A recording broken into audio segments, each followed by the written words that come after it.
V dnešnej reportáži z nášho archívu sa vrátime do roku 2005.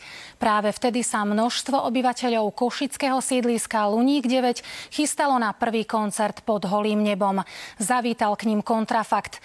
Atmosféru pred i počas samotného koncertu zachytil kolega Igor Doval.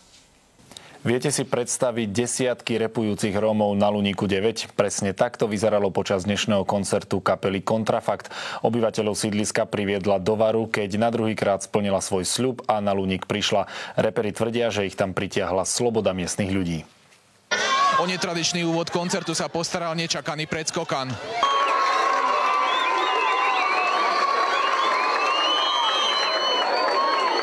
Nebola to žiadna repová hviezda, ale miestna obyvateľka Jolana, ktorá zožala aplauz. Atmosféra pred historicky prvým koncertom pod širým nebom na Luníku 9 gradovala. Rytmus pomaly strhával davy. Tancoval takmer celý Luník.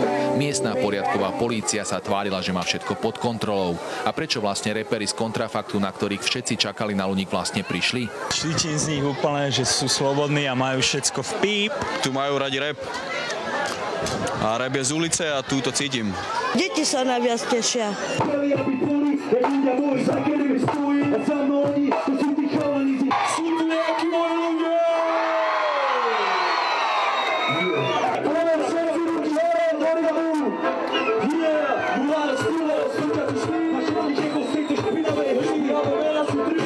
Rómovia síce majú radi rap, ale na vlastné ľudovky nedopustia. O poštári záver, telegram odláne, zárbele, gedáva.